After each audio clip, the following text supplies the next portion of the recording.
Bismillahirrahmanirrahim. Yang dimuliakan pentazkirah kita pada hari ini Ustaz Ahmad Husni Abdul Rahman, guru-guru, bekas-bekas guru Semak Kajang, Cikgu Hashimah, Ustaz Ismail Cikgu, Ustaz Bakru Rozi, guru-guru lain, abang-abang, kakak-kakak, An-Nadi, rakan-rakan sekalian. Assalamualaikum warahmatullahi wabarakatuh dan selamat pagi. InsyaAllah kita mulakan majlis ilmu kita pada pagi ini dengan umul kitab Al-Fatihah.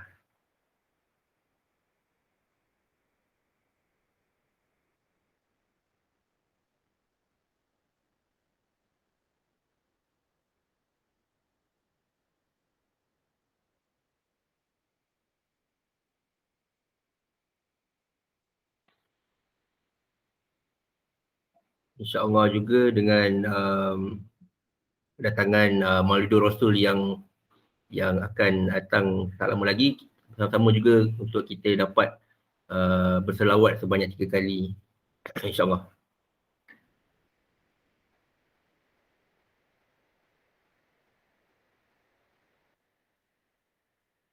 Okey, dengan itu tanpa berlengah masa lagi, saya serahkan kepada pentazkirah kita pada hari ini, Ustaz Ahmad Husni, untuk meneruskan dengan kuliah subuh kita. Silakan Ustaz.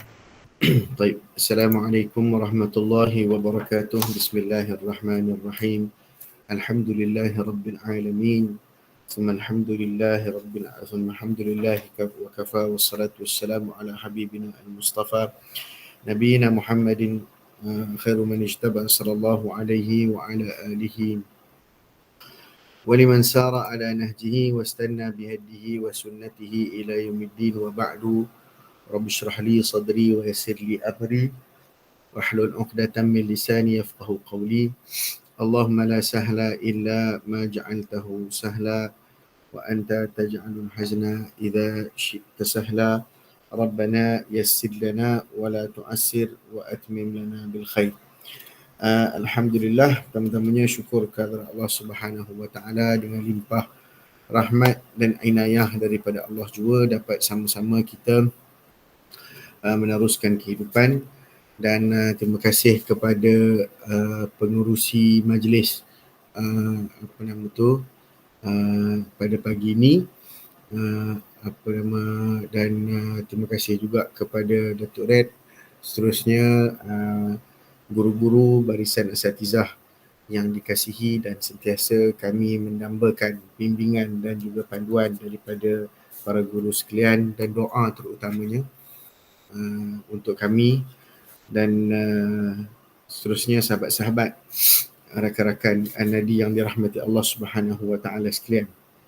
InsyaAllah pada pagi ini kita akan memulakan bicara kita tentang tafsir surah Al-Zalzalah. InsyaAllah kita masuk surah baru, surah Al-Zalzalah, yang mana mengandungi 8 ayat, dan surah ini adalah surah Madaniyah. Surah ini adalah surah Madaniyah. Baik. InsyaAllah kita akan teruskan dengan yang pertama sekali, kita membicarakan tentang nama surah. Surah ini sebelum daripada kita tengok nama-nama dia, kita tengok dulu apakah yang terkandung dalam surah ini. Allah Subhanahu wa taala sebut dalam surah Al-Bayyinah tentang ancaman terhadap orang kafir dan janji yang baik kepada orang-orang yang beriman, dan neraka Jahannam itu disediakan sebagai balasan kepada orang kafir dan syurga kepada orang mukmin. Dan di dalam surah ini Allah Subhanahu wa taala nak memulakan cerita mengenai bagaimana keadaan hari akhirat itu dan petanda yang akan berlaku, iaitulah pada hari kiamat nanti bumi ini akan bergoncangan, bumi ini akan berlakunya gempa, dan keadaan itu akan mengucar-kacirkan manusia, menjadi satu peristiwa yang dahsyat sekali kepada manusia. Itu yang pertama. Yang kedua, Allah Ta'ala nak cerita tentang bagaimana manusia ini akan dikumpulkan ke satu tempat, ke satu kawasan, ke suatu padang ataupun ke suatu tempat perkumpulan yang akan dibentangkan segala amalan, kemudian akan dihisap secara beramai-ramai secara keseluruhan dan datang dalam kumpulan-kumpulan yang berbeza untuk ditunjukkan amalan mereka. Nombor 3, manusia itu akan dibalas dengan amalan. Kalau yang baik akan dibalas dengan kebaikan, dan setiap amalan itu pasti akan diberikan balasan oleh Allah Subhanahu Wa Taala walaupun sebesar zarah, akan dikira dan dihitung oleh Allah Subhanahu Wa Taala besar ataupun kecil. Dan dalam keadaan manusia itu datang berbondong-bondong pada hari kiamat, ada wajahnya yang putih berseri, ada wajahnya yang hitam legam. Jadi ini sinopsis lah kepada surah Al-Zalzalah. Nama surah ini yang warid ataupun secara tauqifi sebagaimana yang pernah kita sebutkan dalam surah-surah lain sebelumnya. Namanya yang pertama adalah Suratul Zalzalah. Surah Al-Zalzalah. Dan sebab penamaannya adalah dimulakan surah ini dengan perkataan ataupun dengan ayat yang mengandungi perkataan zulzilatil ardu tu. Jadi idza zulzilatil ardu zilzalaha ay taharrakat min asfaliha, iaitu bumi ini bergerak daripada bahagian bawahnya. Dan kalau kita orang yang tak biasa naik eskalator ataupun conveyor tu, conveyor ada ke orang naik conveyor? Naik conveyor dekat macam seolah-olah kita naik conveyor lah, kan dia bergerak kat bawah tu. Macam itulah keadaan dia. Siapa-siapa yang pernah rasa gempa dia tahulah. Saya pun tak pernah rasa gempa. Gempa tak pernah. Waqad warada lafzul zilzal, dan di dalam surah yang lain juga ada disebutkan perkataan ini dalam surah Al-Hajj, ya ayyuhannas taqu rabbakum inna zalzalatas saati syai'un azim. Wahai manusia, takwalah kamu kepada Tuhanmu, sesungguhnya gegak gempita gempa hari kiamat itu satu benda yang sangat hebat, satu benda yang sangat besar, satu perkara yang sangat besar. Okey. Kebiasaannya lah. Biasanya lah tu. Sebab apa? Sebab ini mengingatkan. Terima kasih Tok Red. Kalau Tok Imam Masjidil Haram baca memang menangis lah. Sebab dia surah ni pendek, tapi dia kompres apa yang berlaku pada hari kiamat dan ceritakan tentang bagaimana bumi ni betapa, nantilah kita tengok bumi ni nak kata ni, bumi ni memuntahkan keluar dia punya beban dia. Apa beban bumi? Nanti kita tengok. Kemudian surah ini juga dinamakan dengan surah Zulzilat. Sebagaimana perkataan Zulzilat itulah man qara'a daripada Ibnu Abbas radhiyallahu taala anhu berkata Nabi SAW bersabda, man qara'a idza zulzilat ujilat lahu binisfil Quran, sehingga akhir hadis. Siapa yang baca surah Zulzilat ini sama dengan dia baca, seolah-olah dia membaca separuh Quran. Itu dia. Dan Ibnu Abbas meriwayatkan bahawasanya surah ini turun di Madinah dan disepakati perkara tersebut dan dibuat satu bab khusus oleh At-Tabari dan Al-Bukhari menafsirkannya dalam Sahih dia Bukhari, wa Tirmizi dan lain-lain lah. Okey. Kemudian nama-nama dari sudut ijtihad. Dinamakan juga surah Al-Zilzal. Tadi surah Zulzilat. Kemudian itulah dua tu nama. Al-Zilzal ataupun Zulzilat. NASA pernah jadi mangsa gempa bumi. Kejap lagi NASA boleh ceritalah dalam 15 minit. Ambil masa saya sikit. Barakallahu fikum. Baik. Fadilat surah Al-Zalzalah ni. Fadilat dia menarik sikit. Sebab ada beberapa hadis lah yang diriwayatkan, walaupun kalau kita tengok kepada penafsiran ataupun darjat hadis ini kebanyakannya dhaif, akan tetapi maksudnya ataupun ialah maksud kita kata benda yang berkaitan dengan fadilat apabila ada penyaksian daripada hadis-hadis yang lain, maka dia bolehlah kita melihat kepada maksudnya selagi mana dia tidak melanggari hadis-hadis yang sahih dan juga dalil-dalil yang lain lah. Baik. Anas bin Malik meriwayatkan bahawasanya Nabi SAW bersabda, siapa-siapa yang membaca Idza Zulzilat sama dengannya membaca seolah-olah lah binisfil Quran, sama dengan separuh Al-Quran. Siapa membaca ya ayyuhal kafirun sama dengan 1/4 Al-Quran. Siapa baca qul huwallahu ahad sama ataupun setara dengan sulusul Quran. Dan daripada Ibnu Abbas radhiyallahu taala anhuma qala Rasulullah SAW idza zulzilat sama idza zulzilat ta'dilu nisfal Quran. Surah ini menyamai separuh Al-Quran. Separuh. Qul huwallah 1/3, qul ya ayyuhal kafirun 1/4. Siapa dia yang rasa nak baca separuh, baca surah ni kira separuh Quran. Saya pernah dengar ada ni sahabat saya jugalah dia interview waktu tu. Interview tak silap saya, interview PhD Dr. Abdul Basit, kalau tak ingat, kalau tak salah ingatan saya lah. Dia cerita waktu tu Syekh suruh baca ayat Quran. Dia kata iqra ma tayassara laka minal Quran, baca surah yang kamu rasa mudah dalam Quran. Dia fikir lama dia fikir. Lepas tu dia baca bismillahirrahmanirrahim. Qul huwallahu ahad, Allahus samad, lam yalid wa lam yulad wa lam yakul lahu kufuwan ahad. Habis tu Syekh tanya, suratul Ikhlas? Saya kata, suratul Ikhlas? Ya. Lepas tu dia baca hadis ni, dia kata ta'dilu sulusul Quran. Syekh gelak. Maknanya dia kata Masya Allah. Sebab ada kadang-kadang penemu duga tu dia saja nak uji kita ya. Ada pelajar baca ayat payah-payah.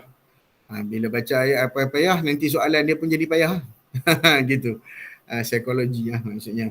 Nak tengok sama ada pelajar tu tawaduk atau tidak dengan ilmu. Sebab ada pelajar yang nak masuk PhD soalan, tapi Syekh tanya, bagi tahu rukun Islam. Budak tu mengamuk. Dia kata, aku penat baca apa semua Syekh. Hang tanya aku rukun Islam pagi ni. Syekh pun macam ni lah. Kalau dah baru tanya satu soalan yang simple pun kamu mengamuk, apatah lagi kalau perkara-perkara yang susah dalam agama, sudah tentu kemarahan kamu lebih hebat. Jadi tak payahlah sambung PhD. Dia kata, buat rugi lah sebab kamu tak ikhlas dengan ilmu. Habis betul. Selamat. Jadi kita ni tengoklah kedudukan kita macam mana ala kulli. Baik. Lagi satu hadis yang menarik juga daripada Anas bin Malik radhiyallahu anhu, bahawasanya Nabi SAW berkata kepada seorang lelaki daripada sahabatnya, hal tazawwajta ya fulan, engkau dah kahwin ke belum wahai si fulan? Qala la wallahi ya Rasulullah, aku belum lagi menikah wahai Rasulullah. La indi ma atazawwaju bihi, aku tidak mempunyai sesuatu mahar untuk aku berkahwin dengannya, aku tak ada duit. Engkau katalah. Qala alaysa ma'aka qul huwallahu ahad, Nabi tanya, bukankah bersamamu qul huwallahu ahad? Dia kata bala ya. Qala thuluthul Quran, Nabi kata tu 1/3 Quran. Qala alaysa ma'aka idza jaa nasrullah wal fath, Nabi tanya lagi, bukankah kau menghafal ada bersama kamu alaysa ma'aka idza jaa nasrullah wal fath? Dia kata ya, betul. Rubu'ul Quran, Nabi kata 1/4 Quran. Qala alaysa ma'aka qul ya ayyuhal kafirun, Nabi tanya, ada tak bukankah bersama kamu qul ya ayyuhal kafirun? Dia kata ya. Qala rubu'ul Quran, juga 1/4 Quran. Alaysa ma'aka idza zulzilatil ard, bukankah bersama kamu hafal kan idza zulzilat? Lepas tu dia kata ya, betul. Ini juga Nabi sebut dalam hadis ni rubu'ul Quran, 1/4 Quran. Qala, Nabi pun bersabda, tazawwaj, kahwinlah kamu. Jadi ini pun hujah jugalah, siapa yang belum kahwin, bila jumpa dengan pak mentua, dia kata, saya ada 3 surah ni. Jadi mahar tak payah bagi. Kalau ke mana? Jadi mahar kena murah sikit lah. Tak payahlah mahal sangat. Maknanya gitu. Mana boleh, tak boleh. Tak boleh. Pakcik, sebenarnya Nabi kata, baca hadis ni, bagi terus nikah. Allahu'alam. Wa an Abdullah bin Amru radhiyallahu ta'ala anhuma qala ata rajulun Rasulullah sallallahu alaihi wasallam qala aqri'ni ya Rasulullah. Dalam satu kisah lain, seorang lelaki datang kepada Nabi sallallahu alaihi wasallam dan berkata, saya tak baca dia punya nafas hadis tu, ajarkan kepadaku wahai Rasulullah. Nabi pun ajar kepada dia, bacalah 3 surah yang bermula dengan alif lam ra. Maksudnya 3 surah yang bermula dengan ar-ra. Ar-ra tu maksudnya alif lam ra. Sampailah dia kata, usiaku telah lanjut, aku ni telah tua dan aku tak larat, hati dah keras, susah nak mengapai, lidah pun keluh dah, susah nak baca surah-surah panjang. Nabi pun kata, bagi option kedua, bacalah surah-surah yang bermula dengan Hamim, Zawatu Hamim. Bacalah surah-surah yang bermula dengan Hamim. Lelaki tersebut mengulang alasan yang pertama, dia beritahu balik semula. Nabi tak give up. Kalau kita kata ni aku bagi dah satu, bagi hal lain pula tak mau kan. Nabi kata lagi, bacalah 3 surah yang bermula dengan tasbih al-musabbihat, yang sabbah lillah. Kali tu Nabi kata, lelaki tu kata alasan sama juga, aku tua, aku tak larat, hati keras, lidah pun dah tak boleh nak dilenturkan. Lalu dia pun kata kepada Nabi, ya Rasulullah, aqri'ni suratan jami'ah. Ya wahai Rasulullah, bacalah kepada aku satu surah yang mencakupi semua tu, yang merangkumi semua itu. Maka Nabi SAW pun membaca kepada dia, idza zulzilatil ardu zilzalaha. Nabi pun baca surah itu kepada dia sehinggalah habis Nabi baca. Lalu lelaki itu berkata, walladhi ba'athaka bilhaq la azida 'alaiha abadan. Summa adbar rajulu faqala Nabi aflahar ruwaijil. Dia kata demi Allah yang mengutuskan anda dengan kebenaran, aku tidak akan meminta tambahan lebih daripada apa yang aku tanya ini selama-lamanya. Kemudian lelaki itu beredar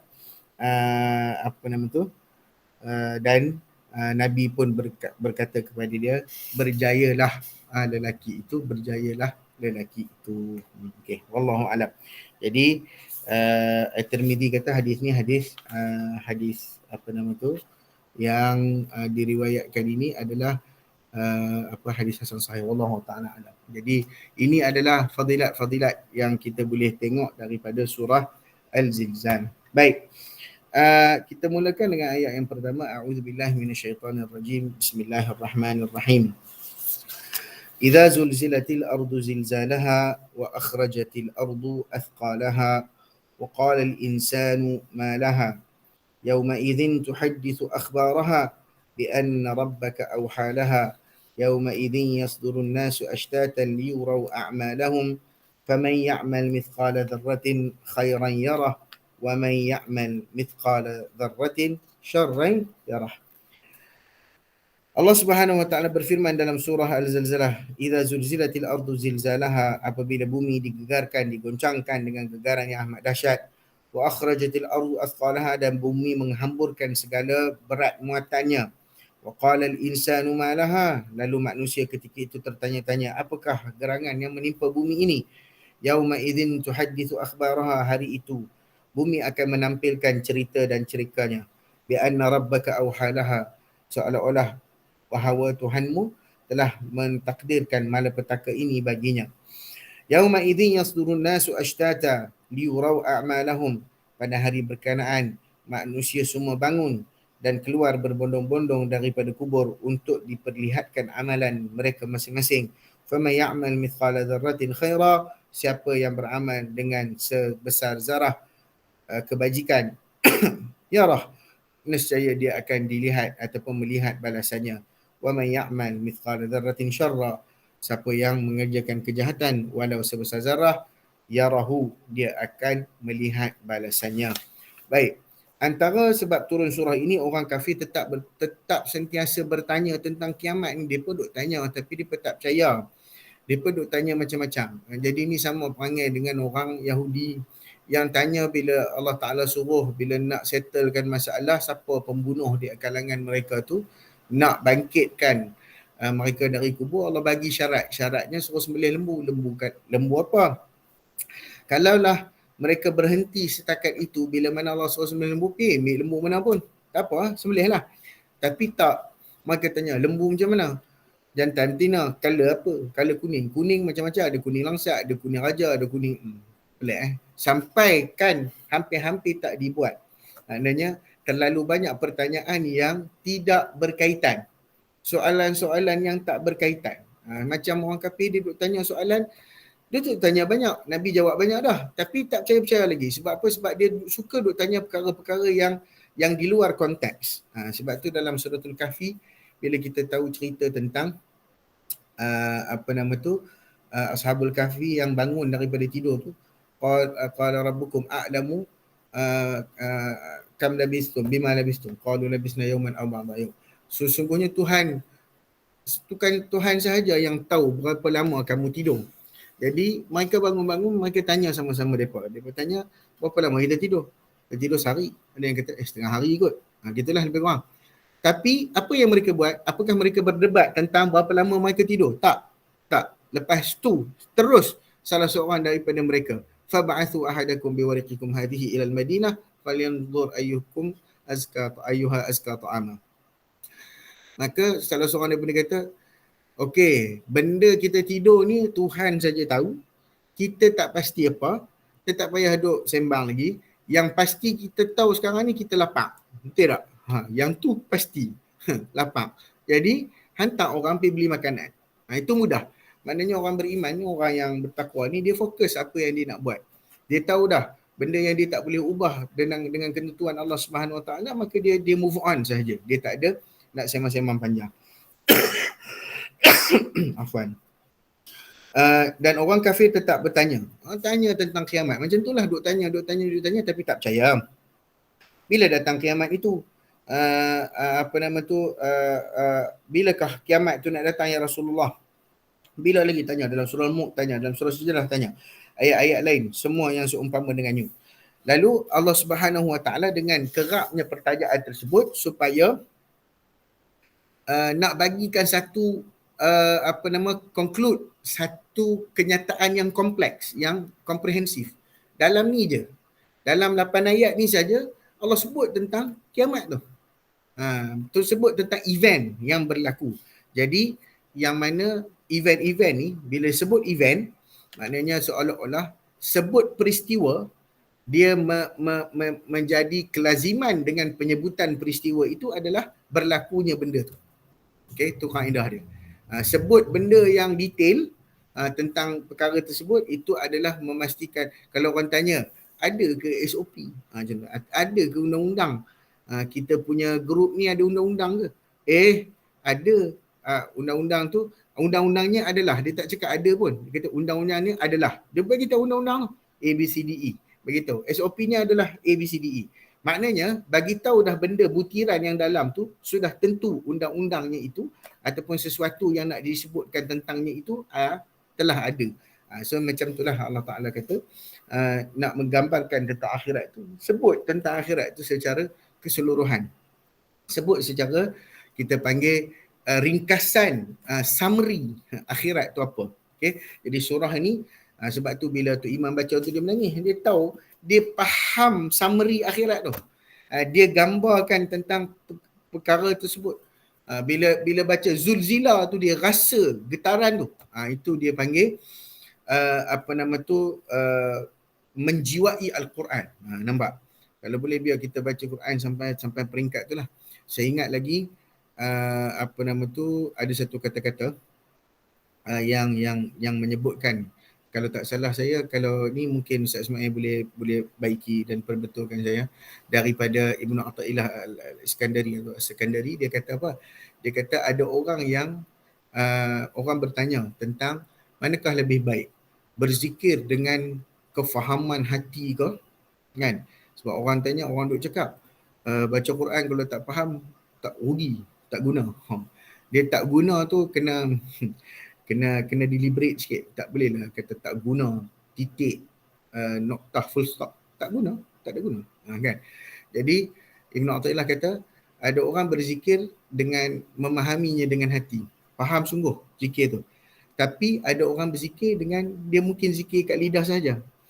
Lalu dia kata, lebih baik kedudukan orang yang berzikir dengan lidah sahaja, walaupun dia tidak memahaminya, daripada orang yang tak berzikir langsung.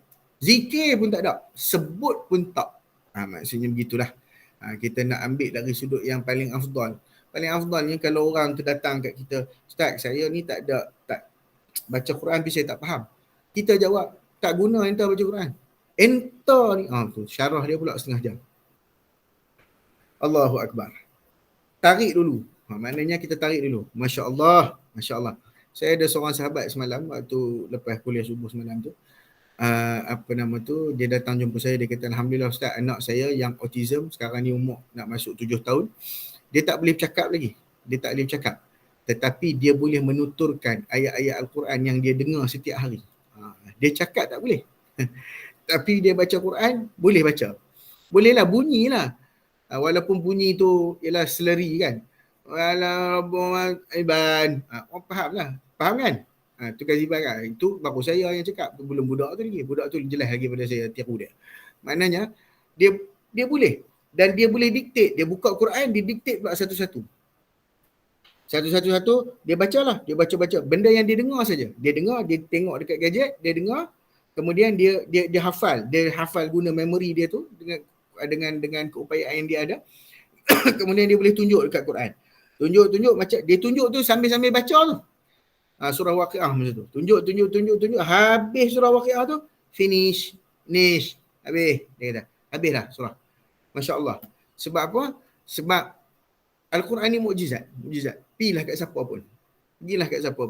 Dia akan berjaya menyentuh hati manusia. Ustaz Dr. Zulhazan pernah cerita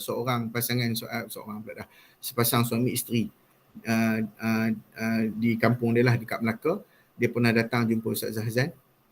Dia tanya Ustaz Zulhazan sembang lah, duduk sembang pasal ni, biasalah orang tua sembang pasal Quran semua. Jadi Ustaz Zulhazan tanya, Pakcik, apa pengalaman Pakcik dengan Makcik? Sebab mereka ni laki bini ni, suami isteri ni, setiap bulan akan khatam Quran sama-sama. Setiap bulan, every month. Mereka ulang. Lalu Ustaz Zulhazan tanya, apa pengalaman Pakcik dengan Makcik ni ulang bacaan Quran ni? Apa boleh tak share lah sesuatu. Dia kata, Ustaz kami ni bukan pandai bahasa Arab dan kami ni pun bukanlah selalu tengok tafsir. Adalah mengaji tu tapi taklah selalu tengok. Tetapi Ustaz, kadang-kadang saya dengan isteri baca ayat tu, tiba-tiba sebab lepas tu menangis. Kami tak faham pun maksud dia, kecuali setelah kami tengok. Dah kami tengok baru tahu, oh ni ayat azab. Oh ni ayat cerita tentang nasib sekian-sekian. Oh ni cerita tentang ibrah. Baru kami faham. Tapi kami menangis dulu. Tak apa ke Ustaz? Dia tanya Ustaz. Tak apa ke Ustaz? Ustaz Zazan kata, oi, nak dapat macam pakcik dengan makcik ni lagi payah. Orang biasa menangis lepas faham. Pakcik tak faham lagi menangis dah. Saya teringatlah satu cerita pagi ni, kita santai sikit. Saya tengok satu cerita waktu di Mekah dulu. Saya duduk semayang Allah, semayang tarawih. Ni Tok Rek lah tadi sebut Tok Imam Mekah cerita banyak ni. Bila semayang tu, kan Tok Imam doa lepas tarawih kan. Panjang kan doa Tok Imam kan. Panjang. Lepas tu Tok Imam ni teriak dalam doa, teriak bermakna menangis. Untuk orang Mekah utara. Menangis. Saya dengar pakcik sebelah saya. Waktu tu kami student kan. Jumpa orang Malaysia ni memang nak pergi semayang sebelah mereka saja. Duk, pakcik tu menangis. Menangis sungguh-sungguh. Sampai saya pun macam kalau istilah kita dalam mayang ni, dia macam tu lah. Macam, weh, kan main dah menangis kan. Dahsyat ni menangis. Habis semua tu, dah habis semayang tu, dia pun dah tenang. Orang semua dah tenang, orang pun dah nak balik. Saya pun bagi salam kat pakcik tu. Assalamualaikum. Saya bagi salam gitulah. Cara saya bagi salam, saya ingat lagi. Macam tu. Memang Melayu habis. Lepas tu dia renung saya sebelum dia jawab soalan. Dia renung balik. Dia kata, Waalaikumsalam. Orang Malaysia ke? Dia tanya. Saya kata, pakcik, salam saya tu habis Malaysia dah saat ni. Kan? Tak kenal. Dah ingat kot Arab. Tu dia tahulah badan aku besar. Tak apalah pakcik. Jalan bilah. Sembang tanya memang orang belah utara juga. Sembang. Lain kali saya cucuk satu soalan. Saya kata, pakcik, saya tengok pakcik ni tak saat ni pakcik biasa mengaji Arab ke? Mengaji sekolah Arab ke? Pasal kita takjub lah orang tua-tua faham kan. Kita tak kenal mana tok ustaz, tok guru apa-apa boleh minta nasihat ilmu apa. Pak cik faham, pak cik menangis. Ustaz ni macam pak cik faham semua doa tu imam tu. Lepas tu dia pun pandang kiri kanan, dia kata, nak yang pak cik tak faham apa pun. Tu imam tu teriak, pak cik pun teriak. Dia kata, wah, saya pun kata, kena dah aku orang ni. Tapi kurang-kurang, nampak tak? Dia boleh menjiwai sekurang-kurangnya. Jadi sekurang-kurangnya kalau boleh kita usahalah sampai ke tahap itu. Maknanya sehingga dapat menjiwai bacaan daripada Al-Quran. Baik, tu ceritalah sikit. Idza zulzilatil ardu zilzalaha. Okey, apabila bumi, kata Ibnu Abbas, taharrakat min asfaliha, bergerak daripada bahagian bawahnya. Okey, itu keadaan yang berlaku pada hari kiamat. Bumi bergerak dengan gegaran, gerakan yang kuat di bawahnya. Itu orang geologi ataupun orang yang ahli ni dia fahamlah plate-plate bumi ni bergerak dengan mana. Okey. Dan runtuh berkecai segala yang ada di atas muka bumi. Ini selaras dengan firman Allah Ta'ala, ya ayuhan nas ittaqu rabbakum inna zalzalata as-sa'ati syai'un 'azim. Wahai manusia, takwalah kamu kepada Tuhan. Malapetaka kiamat tu satu perkara yang amat hebat, besar, dahsyat. Satu perkara yang sangat dahsyat, tak dapat digambarkan. Idza waqa'atil waqi'ah. Maknanya apabila laisa al-kadhibah wa fil rafi'ah. Idza rujjatil ardu rajja, dalam surah Al-Waqi'ah. Apabila bumi tu bergegar, rajja, dengan kegegaran yang amat hebat. Dan Allah Subhanahu Wa Taala sebut, ini pertama sekali cerita tentang gegaran tu. Nombor dua, wa akhrajatil, rentetan gerakan itu, rentetan gegaran itu. Allah kata apa? Wa akhrajatil ardu athqalaha, dan apabila bumi mengeluarkan segala muatan dia. Athqal ni muatan lah. Kalau kita tengok lori, dia akan tulis berat dengan muatan. Berat tanpa muatan. Benda yang dimuatkan dalam bumi. Benda yang jadi berat, tambah berat kepada bumi. Apa dia? Kata Allah Subhanahu Wa Taala, akhrajatil ardu athqalaha, maka Imam Ibn Katsir kata alqat ma fiha minal mauta, dia memuntahkan, mengeluarkan kembali apa yang terdapat di dalam muka bumi itu, di dalam bumi itu dari kalangan semua mayat-mayat yang benda-benda yang tertanam dalam perut bumi. Allahu Akbar. Wa alqat ma fiha wa takhallat wa idzal ardu muddat, dan pada ketika itu bumi pun dilebarkan, ditarik, bumi tu ditarik. Bila tarik bumi tu, dia bergegar lah, dia tarik keluar, pecah semua sekali. Kemudian wa alqat ma fiha wa takhallat, dan dia memuntahkan apa yang ada dalam dia dan kosong bumi tu. Okey. Dalam satu hadis riwayat Muslim dan At-Tirmizi, Nabi SAW pernah bersabda, taqi'ul ardu aflada kabidiha amsalul ustuan. Amsalul ustuan min al-dhahab wal fiddah, fayaji'ul qatilu fayaqul fi hadha qataltu, wa yaji'ul qati'u fayaqul fi hadha qata'tu rahimi, wa yaji'us sariqu fayaqul fi hadha quti'at yadi, thumma yad'unahu fala ya'khuduna minhu syai'a. Allahu Akbar. Dalam satu hadis Nabi SAW sebut, bumi akan memuntahkan seluruh isi dia, khazanah dia yang mahal-mahal, seperti emas dan perak. Dia keluar macam mana? Dia keluar macam tiang-tiang tu. Biasanya kita duduk tampi mah dapat sikit je. Ni masa kiamat esok ni, keluar macam tiang. Tiang mah, tiang perak. Tiang ni kalau orang dapat tiang mah, tak mai dah kuliah subuh. Maknanya tiang mah. Tiang mah. Bayangkanlah. Kan, bumi bawa keluar tiang tu, piles of, maknanya bawa keluar keluar lah. Seperti mana tiang-tiang, bongkah besar emas dan perak. Fayaji'ul qatil, datang pembunuh. Lalu dia kata, aku membunuh sebab ni. Sebab emas perak. Kemudian datang pula orang yang memotong silaturahim. dan dia kata aku memutuskan silaturahim kerana benda ni. Adik-beradik bergaduh kan, harta benda, harta pusaka, bergaduh sebab ni. Seterusnya datang pula orang yang mencuri dan dipotong tangannya. Dia kata tangan aku kena potong pasal ni, pasal aku mencuri. Akhirnya semua mereka itu walaupun dipanggil untuk ambil atau mana summa yad'unahu fala ya'khuduna min syai'a, mereka dijemput ambil kan, ambil hari ni ambil mereka tak ambil pun.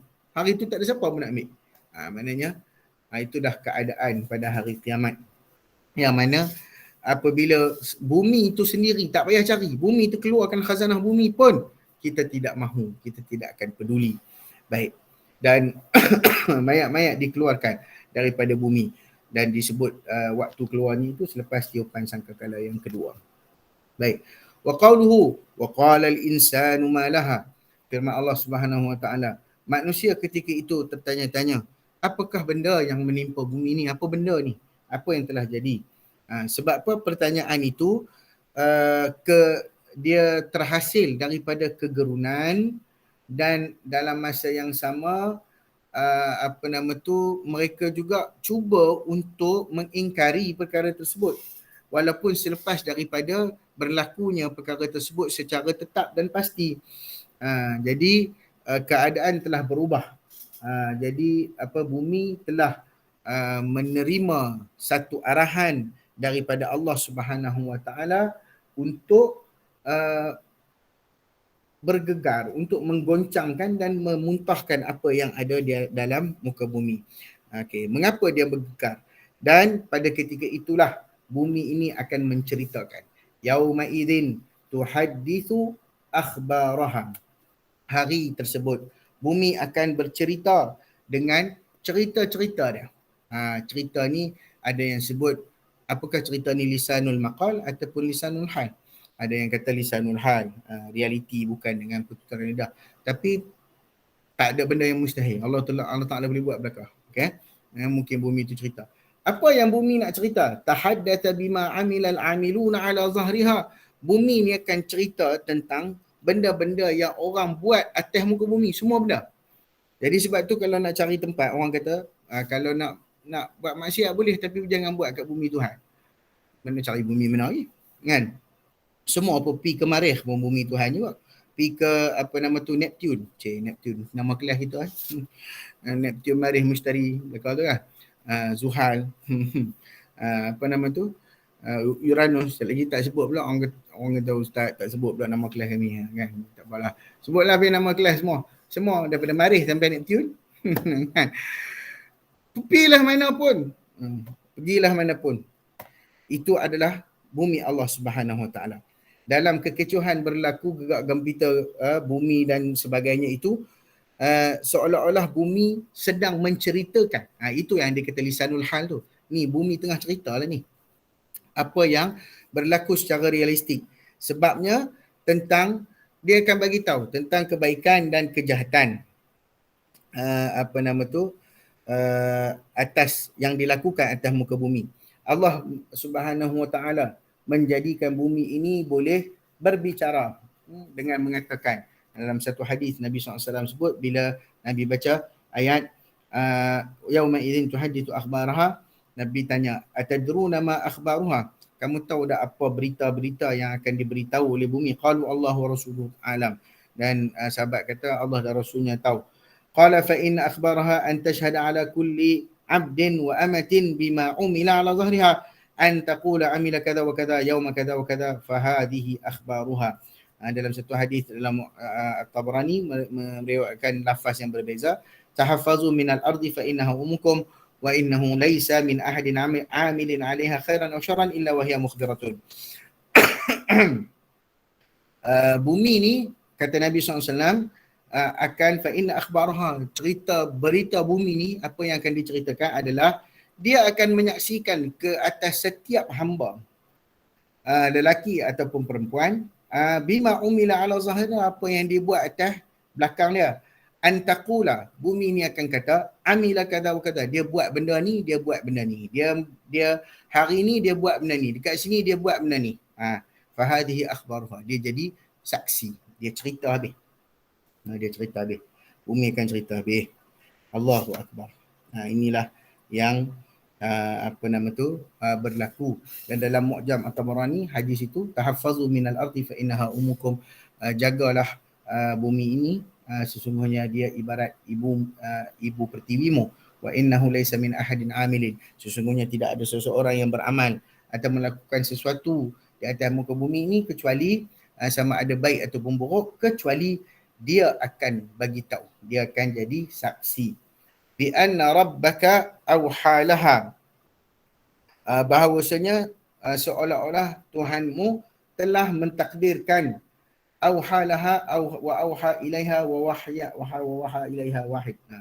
Maknanya Bukhari kata awhalaha ke awha ila ke, semua tu sama maksud. Maknanya telah mentakdirkan malapetaka ini baginya, iaitu telah mengizinkan perkara tersebut menjadi realiti menurut wahyu Allah Subhanahu Wa Taala, dan mengizinkannya, bumi itu diizinkan oleh Allah Taala untuk bertutur dan menjadi saksi. Dan Allah Taala mengizinkan ketentuan berkenaan dan memerintahkan perkara itu untuk berlaku dan terjadi. Firman Allah lagi, yauma idzin yasdurun nasu ashtata, pada hari berkenaan manusia bangun, sadara ni maknanya bangun, ashtatan, dalam keadaan berbondong-bondong keluar daripada kubur mereka. Okey, iaitu pada hari kehancuran kemusnahan itu manusia keluar daripada kubur menuju ke tempat pengadilan Tuhan dalam pelbagai keadaan, dalam pelbagai cerita, dalam pelbagai rupa, dalam macam-macam bentuk. Okay? Sebahagian rasa takut, rasa gusar, rasa rasa tak tenteram, rasa tak aman. Sebahagian yang lain rasa okey, tak ada apa. Sebab apa? Tahu dah nasib. Maksudnya seolah-olah yakin dengan keadaan mereka. Sebahagian kelihatan macam ahli syurga, sebahagian kelihatan macam ahli neraka. Liyurau a'malahum, dan mereka ini akan datang, kata ulama-ulama lain, maknanya Ibnu Katsir kata mereka pulang daripada tempat pengadilan Tuhan berkelompok, iaitu dalam pelbagai jenis kategori. Ada kategori celaka, ada kategori bahagia, ada kategori beruntung, ada kategori rugi, ada yang dipersilakan masuk syurga. Dan kita pun faham bahawa kita akan pergi ke kiamat esok dengan grup kita. Grup apa? Umat Nabi Muhammad satu grup besar, tapi dalam grup tu ada grup-grup lagi. Grup WhatsApp ke? Grup An-Nadi? Tak tahu grup apa. Grup orang beriman lah, kan? Dalam beriman memang ni grup WhatsApp. Kita akan pastikan grup WhatsApp kita akan bertemu di hari akhirat. Tak usah duk buat kira lah. Maknanya janganlah WhatsApp tu jadi syiar kita pula, kan? Kan? Jangan berkiamat pula cari mana grup An-Nadi, jom kita kumpul. Tak payah. Tak akan berlaku. Yang akan berlaku, kita akan kumpul. Kalau kita duduk, yang kita nak adalah kita berada di belakang liwa'ul hamdi, iaitu bendera dan panji Rasulullah SAW, dengan kita memperbanyakkan maksud kita beribadah kepada Allah Subhanahu Wa Taala, dan juga maksud kita dengan memperbanyakkan selawat kita kepada baginda Nabi SAW dan beramal dengan sunnah Nabi. Yang itulah yang akan menyebabkan Nabi kenal kita, insya-Allah Taala. Moga-moga kita dapat menghidupkan. Baik. Liyurau a'malahum liya'malu wa yujazu bima amilu fid dunya min khairin wa syarrin wa lihadza qad. Maknanya untuk diperlihatkan segala amalan-amalan, semuanya akan dilakukan, dibentangkan, diperlihatkan, dibincangkan dan diperkatakan. Dan akhir sekali Allah Ta'ala berfirman, faman ya'mal mithqala dzarratin khairan yarah wa man ya'mal mithqala dzarratin syarran yarah. Siapa-siapa yang beramal dengan sebesar zarah ataupun kebajikan, nescaya akan melihat balasannya. Barang siapa yang mengerjakan kejahatan walau sebesar zarah, nescaya dia akan tengok balasannya, dia akan dapat balasannya. Kalau kita tengok dalam ayat ni, misqala zarratin. Zarratin ni ulama terjemahlah, banyaklah. Zarah ni ada yang kata seekor semut yang kecil, ataupun debu yang hanya boleh dilihat di bawah sinaran matahari.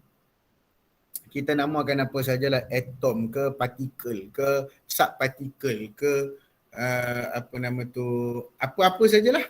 Kan? Hari ni orang cari sampai ke apa nama tu, ke partikel paling kecil. Tak tahulah apa nama kan. Banyaklah nama-nama tu. Nano partikel, whatever. Ada semua kan. Jadi amalan itu akan tercatat, akan dapat sebagaimana yang akan dimaklumi kepada kita, sama ada dia akan gembira dengan apa yang dibuat ataupun dia akan rasa duka cita lah. Benda tu tak kira, remeh, sekecil-kecil benda pun akan dibentangkan oleh Allah Subhanahu Wa Taala. Wa nadha'ul mawazin al-qista li yaumil qiyamah fala tadhlimu nafsun syai'an fala tudlamu nafsun syai'a wa in kana mithqala habatin min khardalin ataina biha. Wa kafa bina hasibin, kata Allah Taala. Dan ingatlah pada hari kiamat, surah Anbiya ayat 47, kami akan menegakkan neraca timbangan yang adil untuk menimbang amalan makhluk pada hari kiamat. Tidak akan sesiapa pun ada teraniaya jika amalannya seberat biji sawi sekalipun. Nescaya kami akan bawa amalan tersebut untuk ditimbang dan cukuplah kami untuk menghitung segala amalan tersebut. Dalam surah Al-Kahfi kita selalu baca wa wudi'al kitabu fataral mujrimina mushfiqina mimma fihi wa yaqulu ya wailatana ma li hadzal kitab la yughadiru saghiratan wala kabiratan illa ahsaha wa wajadu ma amilu hadira wala yadhlimu rabbuka ahada. Dan apabila buku catatan itu dibentangkan, diletakkan, maka engkau akan melihat orang berdosa itu rasa takut terhadap apa yang telah tersurat. Maka mereka akan kata, celakalah kami, mengapa buku ini macam ni keadaannya. Semua benda akan dicatat, semua benda.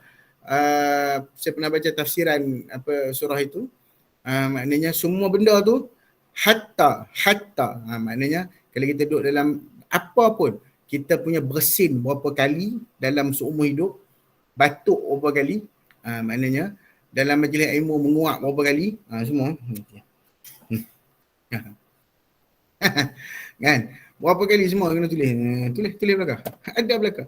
Orang kafir tengok, ish, apa ni, satu pun tak tinggal, semua catat belakang kan. Macam pi buat teks, oi, satu pun tak tinggal, semua catat belakang ni. Siapa-siapa nak rasa catatan amalan dia bentangkan, pergilah isytihar dia punya, pergilah buat teks dekat LHDN. Anda akan mengetahui sedikit daripada hakikat tersebut. Kan? Allahu Akbar. Dan semuanya dikira oleh Allah Subhanahu Wa Taala. Ittaqun nara, sebab itu dalam satu hadis disebut, takutlah kamu kepada Allah, hindarilah api neraka walau bisyiqqit tamrah, walaupun hanya dengan sebelah biji kurma ataupun dengan sebahagian biji kurma, au walau bi kalimatin thayyibah. Macam catatan in verbatim perbahasan di parlimen lah, boleh lah. Verbatim betul. Wallahu a'lam. Dengan satu pertuturan yang baik. Takut cakap baik tu, cakap benda elok tu, itu adalah sebab, antara sebab untuk kita masuk syurga Allah Subhanahu Wa Taala. Jadi takut neraka tu sama ada dengan satu tamrah, maknanya kita sedekah ataupun kita cakap benda baik. Cakap benda baik tu kita boleh jauhkan daripada api neraka. Nabi SAW sebut dalam hadis yang lain, la tahqiranna saghiratan atau la tahqiranna minal ma'rufi syai'a wala an tufrigha min dalwika fi ina'il mustasqi wala an tulqi akhaka wa wajhuka ilaihi munbasitun, ataupun wa antara akhaka bi wajhin taliqin. Ada dalam hadis yang lain. Janganlah kamu memperkecilkan sesuatu ma'ruf pun. Benda ma'ruf, benda baik ni jangan diperkecilkan. Ini buat macam ni, tak boleh. Sebab apa? Sebab semua benda kecil besar semua Allah Taala akan ambil kira. Walau antufriqa min dalwika, walaupun sekecil engkau mengosongkan baldi airmu untuk pergi ke baldi orang lain. Tengok bila waktu kita krisis air kan. Siapa yang akan tuang baldi dia pergi bagi kat orang? Mana ada? Semua bawa baldi besar pada badan dia lagi kan. Isi air. Ada orang kata ada air tak lebih? Tak ada. Tolong. Tak mau. Sebab apa? Sebab berebut kan. Kalau dalam keadaan biasa mungkinlah, dalam keadaan air tengah duk banyak ni, nak air berapa besen nak? Kita bagi. Tapi dalam keadaan rare tu, macam mana seseorang itu boleh menuangkan tu benda tu, dituangkan air yang milik dia tu kepada orang lain, ataupun bertemu dengan saudaranya dengan wajah yang wajah yang tersenyum ataupun wajah yang gembira kepadanya, kan. Okey, jadi raddu sa'ila walau bidhulful mihrab. Okey, berilah kepada orang yang meminta walau hanya sekadar tapak kaki kambing yang telah dibakar. Ni kalau orang minta lah, apatah lagi yang dimasak dalam Thermomix senang. Lagilah kena bagi, kan. Saja. Dia sebut-sebut ni nanti tak lama-lama kena beli juga tu. Dia panggil, kan. Dia jadi tempted juga tu untuk tengok hari-hari. Jadi yang paling padu sekali bawang tak payah kupas. Yang tu yang mencabar sikit tu. Bawang tak payah kupas tu ya, puan-puan sekalian. Itu yang mencabar sikit. Ya, saya tak dapat komisen apa-apa daripada Dr. Irwan, saya promosi sahaja. Okey. Wallahualam. Bagi kaki kambing bakar. Kaki kambing bakar ni kira untuk orang Arab ni kira lekat. Kita dapat kaki kambing tak sangka dah, kan. Siapa pernah makan kaki kambing, kawarek, sup kawarek. Sedap kan. Dia makan tu sampai putih biji mata. Jadi kita lah orang Arab, kaki kambing bakar. Kaki kambing salai tu smoke, kan. Okey, fadal Syekhuna tuan guru Ustaz Ismail. Terima kasih, barakallahu fikum. Jamaatukum insya-Allah. Bagi kaki kambing itu sahaja kepada jiran kita ataupun kepada orang yang meminta. Orang yang minta tu tak ada apa nak bagi. Tak ada apa nak bagi, bagi biskut. Tak apa. Tak ada apa nak bagi, bagilah. Apalah. Bagi je lah apa-apa. Imam Ahmad meriwayatkan, ya Aisyah istari minan nar. Istatiri dah. Istatiri minan nar walau bisyakki tamrah fa innaha tasuddu minal ja'im masaddaha minasyu'ban. Minasyaba'an. Wahai Aisyah, berlindung dari api neraka walaupun dengan bersedekah sedikit tamar, sebiji tamar. Kerana ia dapat mengenyangkan orang yang lapar. Sebiji tamar zaman dulu besar-besar lah, maknanya boleh kenyang, bolehlah bagi sikit tenaga kepada orang yang sedang kelaparan. Jadi semua amalan akan diceritakan, dikutip, ditulis dan dicatat, dan kita akan mendapati amalan ini semuanya akan dibentangkan di hadapan Allah, dikira, dan hatta kita punya syahadah pun, la ilaha illallah Muhammadur Rasulullah tu dijadikan sebagai bitaqah. Dia panggil hadis tu hadisul bitaqah. Hadis kad. Kad apa? IC. IC kita adalah syahadah kita. IC kita tu. Kad IC kita tu, syahadah itu tu, akhirat insya Allah timbang juga. Timbang juga itu pun. Maknanya nak kata kalau dah tak ada apa, ada iman saja, tinggal hak tu saja, yang tu jangan digadaikan. Janganlah digadaikan sehingga kita tidak, inilah maksudnya teruk sangatlah tu, maknanya paling akhir lah tu. Maknanya jangan gadaikan iman, sebab iman ni tidak ada nilaiannya, tidak boleh dinilai dengan sesuatu apapun atas muka bumi ni, kerana dia mahal dan dia dapat menyelamatkan kita di akhirat kelak. Wallahu ta'ala alam. Sekadar itu saya kembalikan semula kepada tuan pengerusi majlis yang budiman. Dipersilakan. Terima kasih banyak Ustaz Ahmad Husni. Sekarang kita bukalah kepada para hadirin jika ada sebarang soalan untuk ditanya. Mungkin boleh tuliskan di ruangan chat box juga. Sementara menunggu soalan tu Ustaz, saya ada satu soalan nak tanya. Cukuplah satu tu. Saya pernah dengar dulu, tak tahulah betul ke tidak, ada hadis ke tidak, kenaan kalau kata kita ni tempat bertaubat sebelum meninggal dunia, berkenaan dengan perkara-perkara yang maksiat lah yang dilakukan. Jadi benda-benda yang dah ditaubat tu tidak akan ditayang semula semasa di akhirat nanti, betul ke? Okey. Dia bercampur-campur tu benda tu. Bercampur-campur. Dia ada hadis, bukanlah hadis. Hadis pun ada keadaan-keadaan yang berbeza lah. Dia apabila Allah Subhanahu Wa Taala bersifat mengampuni dosa ni, dia ada beberapa step. Step dia ada Allah Taala ghafara, ampun. Tapi ada satu step lagi yang kita doa dalam setiap kali bulan Ramadan. Allahumma innaka afuwun karim tuhibbul afwa fa'fu anni. Doa tu kan? Yang kita selalu doa tu. Ya Allah, engkau Allahumma innaka afuwun, engkau adalah yang maha pemaaf, karim, lagi mulia, tuhibbul afwa, sukakan keampunan, kemaafan, maafkan aku. Yang afu yang nombor 2 ni, yang ni bukan afu Alfa Ummah, tu nama grup kita dulu, yang grup nasyid. Al-afu, ain fa waw. Okey. Al-afu maksudnya Tuhan delete dosa, delete semua. Bukan masuk recycle bin je, maknanya delete habis, completely permanently deleted. Dia tak macam tak ada apa kan. Boleh jadi begitu, boleh jadi, ya, boleh jadi dengan taubat, dengan sebagainya lah, maknanya dengan pengampunan Allah. Maka ada dosa yang Allah Taala ampun, tapi dia punya tulisan tu ada lagi, maknanya catatan ada lagi kan. Ada yang Tuhan ampun dosa dengan semua sekali, tapi tengok dosa mana lah kan, tengok dosa mana tu dan diserahkan kepada pengetahuan Allah Subhanahu Wa Taala. Wallahu a'lam. Cuma kena taubat belum mati baru taubat tak jadi. Wallahu a'lam. Ya cikgu. Cikgu ni bagus, hadap cikgu duduk angkat tangan, malu kita. Okey, Assalamualaikum Ustaz. Assalamualaikum. Mohon Ustaz beri penjelasan berkaitan ada pernyataan menyatakan kalau kita mengumpat ke seseorang tu, lepas tu dia kata sehingga kan kita punya pahala tu transfer pada orang tersebut sehingga kan kita jadi muflis. Ya, akhirat. Itulah nak mohon penjelasan Ustaz. Terima kasih. Wa fiikum khairan Ustazah Jamaliah. Muflis akhirat ni adalah orang yang datang ke dalam hati ni, atadrun manil muflis. Kamu tahu tak siapa dia orang muflis?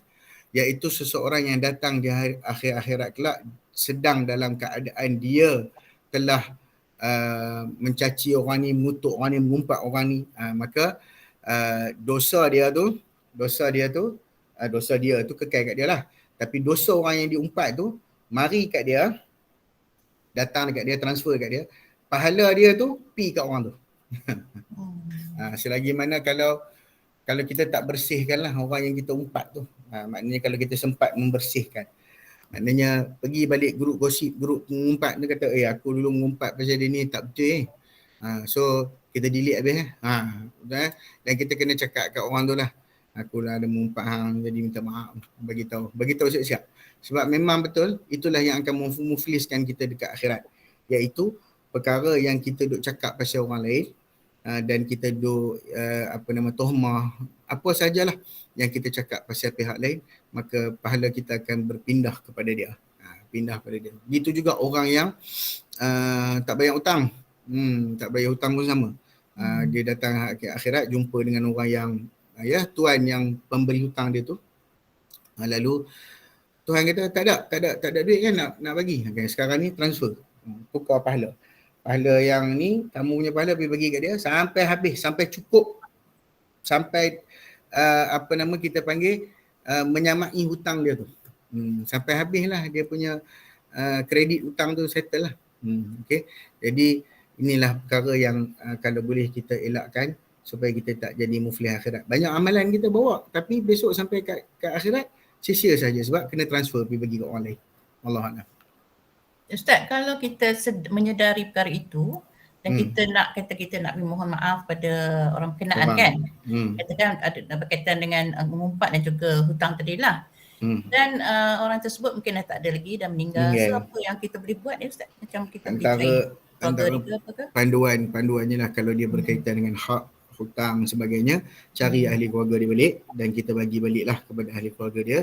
Kalau tak dapat jumpa secara puas dah, penuh dah, kita dah buat every effort dah, kita dah buat semua usaha untuk cari, maka ada ulama mencadangkan untuk kita bersedekah bagi pihak dia. Maknanya bagi nama dia, atas nama dia lah kita sedekah. Kita dah buat baik tu, buat sedekah bagi atas nama dia. Sama jugalah kalau kita tak dapat nak menyucikan ataupun kita tak dapat nak membersihkan siapa-siapa yang mana pernah kita ni, maka kita buat amalan kebajikan tu, kita niatkan untuk dia. Maknanya kita bagi balik kat dia lah. Wallahualam. Moga-moga benda tu dapat memadamkan kesalahan kita lah. Okay. Terima kasih Ustaz. Barakallahu fikum. Berkongsi pautan media sosial. Kami tanya apa pula ni? Mana tu? Macam mana nak tengok ke? Ni. Konteks komunikasi. Pautan jaringan kenalan, dia akan mengumpat. Ya, itu mengumpat secara moden. Mengumpat secara moden. Mengumpat cara baru lah. Maknanya membawang kini semudah hanya berada di hujung jari. Betul lah. Membawang hal ini tak perlukan tingkap, tak perlukan ahli mesyuarat tingkap. Ahli mesyuarat window. Window ni, window kita ni. Pun boleh mengumpat. Okay. Allahu'alam. Betul. Berkongsi pautan tentang soalan jaringan kita. Pautan media sosial. Maknanya kita kongsi something yang tak elok ke apa ke whatever kan. Yang tak elok lah dalam konotasi negatif lah. Kalau berkongsi benda yang baik tak apa. Benda yang ni. Apa maksud mengumpat? Zikruka akhaka bima yakrahu. Benda yang kau sebut tentang saudara kamu, benda yang dia tak suka. Hatta benda baik pun kalau benda baik dia tak suka kita sebut, tak usah sebut lah. Jangan sebut. Bukan benda jahat bukan benda yang dia benci saja. Benda yang dia benci, dia tak suka kebaikannya disebut orang. So jangan sebut. Itu pun dianggap sebagai sesuatu yang tidak disukai oleh si fulan, oleh sahabat kita, maka kita sebut. Itu pun dipanggil ribah lah, mengumpat. Allahu'alam. Barakallahu fiik. Terima kasih cikgu. Okey, boleh ikut Presiden dan pengurusan majlis, silakan. Okey, sementara tu ada pengumuman nak diumumkan. Ada untuk kuliah subuh ni kita ada perubahan jadual sedikit. So bermula dengan bulan 10 ni, kuliah subuh pada hari Sabtu dan hari Ahad hanya akan diadakan pada minggu pertama dan kedua sahaja. Dan oleh itu untuk bulan November nanti, kuliah subuh akan diadakan pada 6 dan 7 November, iaitu pada minggu pertama bulan November. Dan juga pada minggu kedua bulan November lah, 13 dan 14 November. InsyaAllah kita akan jumpa lagi pada bulan November nanti. Jadi saya rasa kita boleh akhiri kuliah subuh pada pagi ini dengan bacaan doa oleh Ustaz Husni. Silakan Ustaz.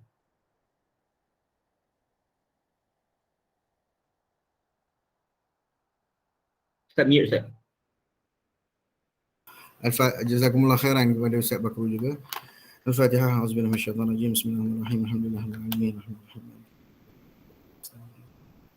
Shiratal ladzina an'amta 'alaihim ghairil maghdubi 'alaihim waladdallin. Bismillahirrahmanirrahim. Alhamdulillahirabbil alamin.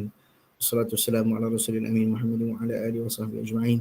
Allahumma ja'alna hadha jam'ana jam'an marhuma wa tafarruqana min ba'dihi تفرقا معصوما ولا تجعل اللهم فينا ولا معنا ولا ما يتبعنا شقيا ولا مطلوبا ولا محروما.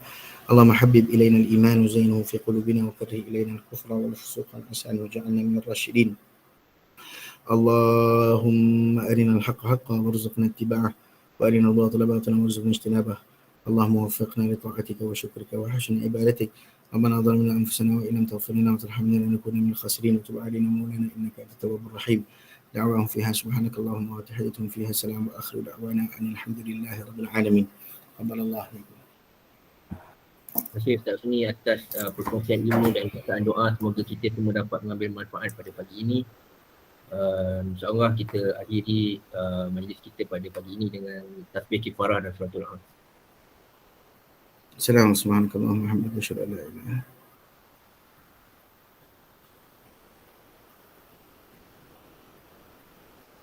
Assalamualaikum warahmatullahi wabarakatuh. Terima kasih Ustaz. Terima kasih semua. Terima kasih semua. Terima kasih Pak Husni. Wafikum khairan. Terima kasih semua.